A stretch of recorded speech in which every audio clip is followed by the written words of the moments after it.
বিসমিল্লাহির রহমানির রহিম। সূরা লুকমান। আলিফ লাম মিম। এগুলো প্রজ্ঞাময় কিতাবের আয়াত। এ কিতাব সৎকর্মশীলদের জন্য পথপ্রদর্শক ও রহমত স্বরূপ, যারা সালাত কায়েম করে, জাকাত প্রদান করে এবং পরকালের প্রতি দৃঢ় বিশ্বাস স্থাপন করে। তারা তাদের প্রতিপালকের পক্ষ থেকে হিদায়েত প্রাপ্ত এবং তারাই সফল কাম।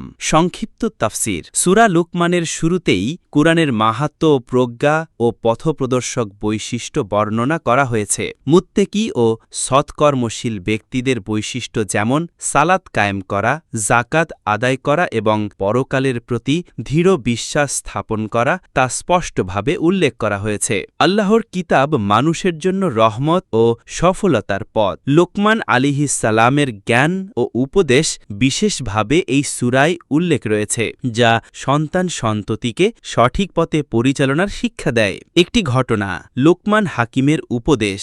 লোকমান হাকিম ছিলেন আল্লাহর প্রদত্ত বিশেষ প্রজ্ঞার অধিকারী এক মহান ব্যক্তি। তিনি তার ছেলেকে উপদেশ দিয়েছিলেন শিরক না করতে। হে আমার ছেলে, আল্লাহর সঙ্গে কাউকে শরিক করো না, নিশ্চয়ই শিরিক মহাজুলুম। নামাজ কায়েম করতে, আল্লাহর স্মরণে ও তার আনুগত্যে থাকতে, সৎ কাজের নির্দেশ ও অসৎ কাজ থেকে বিরত রাখতে, ধৈর্য ধরতে, বিপদে ধৈর্য ধরাই সফলতার চাবি, আচরণে বিনয়ী ও নম্র হতে। এই উপদেশগুলো মুসলিম জীবনের জন্য অমূল্য দিক নির্দেশনা, যা পরিবার, সমাজ ও পুরো মানবতার জন্য কল্যাণ বয়ে আনে।